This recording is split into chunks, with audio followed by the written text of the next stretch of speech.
Selamat pagi jelang siang. Selamat datang di topik 1 Initial Phase Therapy tentang Scaling and Root Planning. Materi ini akan disampaikan oleh Dr. Gigi Hendrawati MKas. Selamat mengikuti. Scaling dan planning ya. Scaling itu sudah Anda ketahui bahwa scaling itu membersihkan karang gigi ya. Dalam bahasa awamnya, jadi seorang pasien akan datang ke klinik gigi akan membersihkan karang gigi ya dari. Nah, ini bahasa ilmiahnya diberi itu scaling. Ya. Scaling kemudian dilanjutkan dengan root planning. Ya, itu merupakan serangkaian ya. Sudah dilakukan scaling, dilakukan root planning. Root planning itu N-nya 1 ya, bukan planning rencana tuh. Kalau planning rencana N-nya 2 ya. Itu seringnya di jurnal-jurnal itu masih terdapat kesalahan, itu sering terjadi. Tidak diedit lagi oleh editornya ya, tetap pakai N2. Jadi nanti kalau Anda di klinik pakai N1 ya. Jadi di sini definisi scaling yaitu proses eliminasi semua deposit yaitu plak atau kalkulus pada permukaan gigi, ini baik supra maupun subgingiva ya.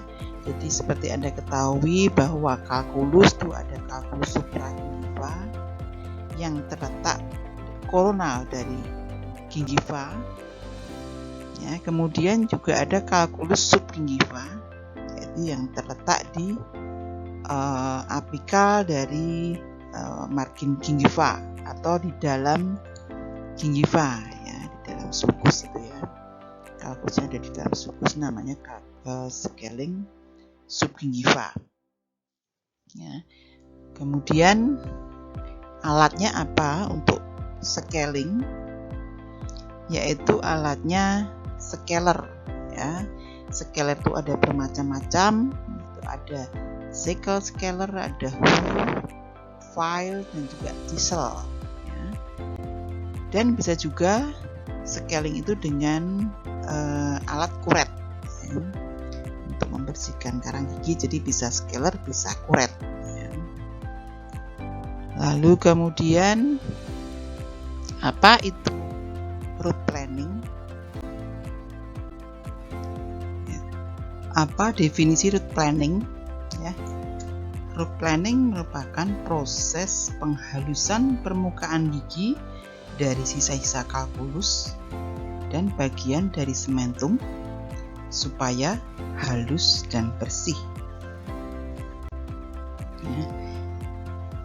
Jadi seandainya ada kalkulus atau plak hanya pada lapisan email, cukup dilakukan scaling ya. Tetapi jika ada kalkulus atau plak di apikal dari email ya, jadi akar dari gigi itu terekspos oleh kalkulus atau plak, perlu dilakukan root planning ya.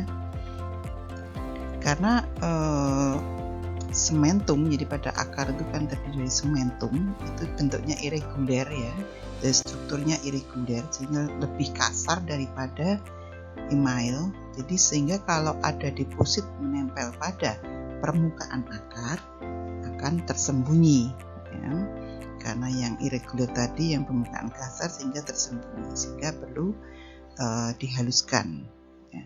Kemudian juga pada root planning ini karena permukaan akar itu lebih tipis ya, lapisannya lebih tipis, jangan terlalu keras atau ekstensif membersihkannya karena nanti akan menimbulkan tubulus dentinalisnya terbuka, akan menyebabkan ngilu ya. Itu tentang root planning. Alatnya apa root planning?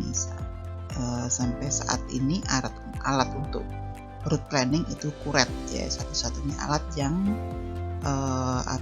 dapat membersihkan dengan baik, dengan menghaluskan dengan baik adalah kuret ya. Jadi walaupun dilakukan dengan ultrasonic scaler misalkan ya, itu tetap kuret hasilnya akan lebih bagus.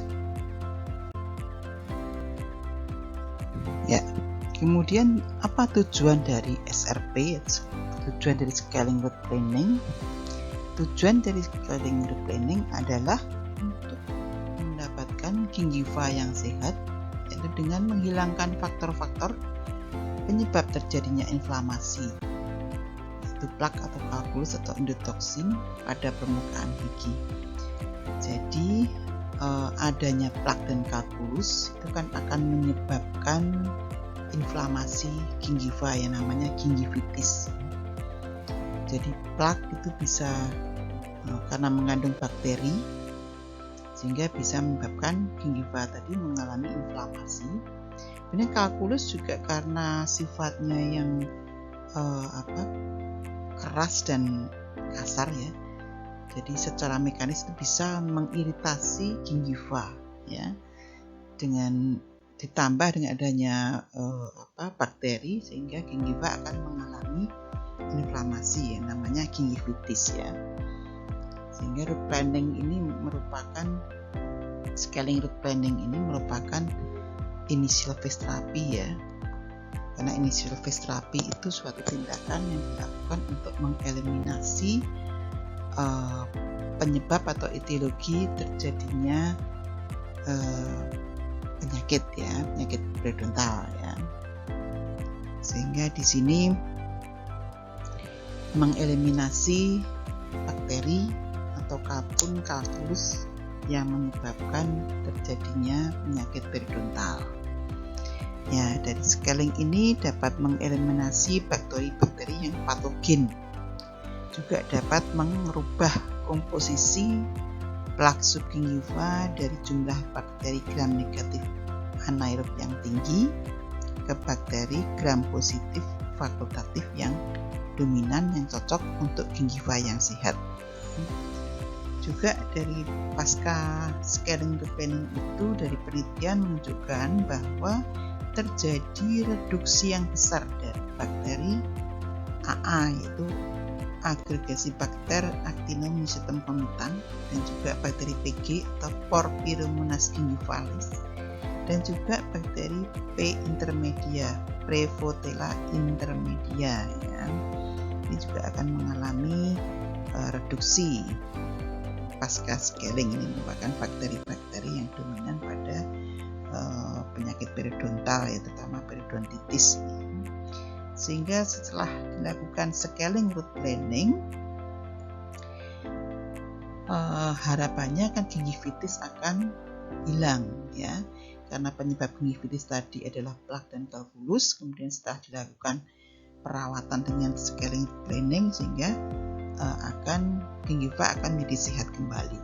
Kemudian gingiva yang sudah sehat kembali itu harus dipertahankan dengan terapi pendukung ya. Jadi harus dipertahankan dengan tetap mengontrol plak ya, supaya plaknya terkontrol, yaitu dengan membersihkan atau gosok gigi di rumah ya. Kemudian juga harus selalu kontrol ke dokter gigi secara rutin ya, supaya tidak terjadi recurrent dari penyakitnya tadi ya, biar supaya tidak kambuh ya, gingivitnya tidak kambuh, selalu harus dilakukan pendukung, yaitu terapi pendukung dengan menggosok gigi dengan betul, dirawat di rumah, dan juga kontrol ke dokter gigi secara rutin ya, standarnya 6 bulan sekali ya. Nah, sekarang alat scaling route planning ya. Scaling supragingiva itu membersihkan kalkulus supragingiva ya. Kalkulus supragingiva yaitu terletak pada kornal dari margin gingiva, biasanya warnanya kuning dan juga kurang keras ya, lebih lunak dari kalkulus subgingiva. Dan kalkulus supragingiva tidak dibatasi oleh jaringan sekitarnya, sehingga adaptasi dan angulasi alat lebih mudah ya. Alatnya apa? Untuk scaling supragingiva, alat yang spesifik yaitu Sekel scaler ya. Walaupun bisa juga alat lain digunakan seperti alat buret, ya. Itu bisa digunakan untuk mengambil kalkulus supragingiva. Tapi kuret pun juga bisa untuk mengambil kalkulus subgingiva. Juga ultrasonic scaler itu bisa untuk mengambil kalkulus supra dan sub. Juga Hu dan chisel, tetapi ini jarang digunakan, ya. Jadi alat spesifik dari scaling supragingiva ini yaitu cyclone scaler yang sudah saya bold. Kemudian bagaimana cara memegang mengoperasikan alat tersebut, ya. Jadi alat tersebut dipegang dengan metode modified pen grasp, ya, seperti memegang pensil atau pena. Kemudian finger rest, ya. Finger rest gigi jari tumpuannya. Untuk tumpuan, finger rest ditempatkan pada gigi dekat working area. Working area pada tempat yang akan dikerjakan, jadi yang akan diambil kalkulusnya, ya.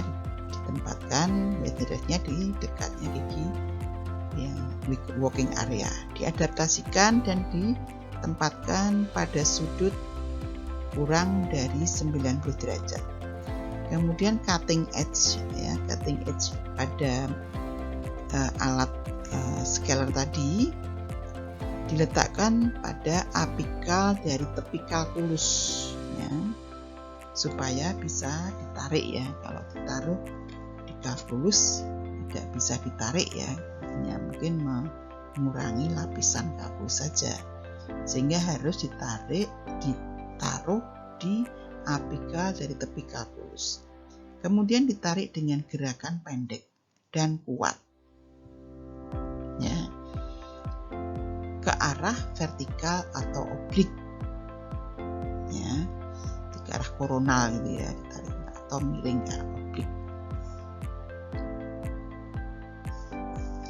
Kemudian gerakan SRP itu dengan pergelangan tangan, ya, nariknya dengan pergelangan tangan, ya.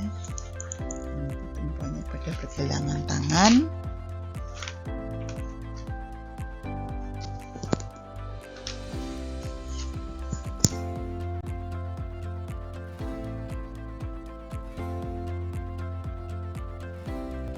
Untuk penjelasan alat SRP dan seterusnya, kita lanjut ke part 2, ya.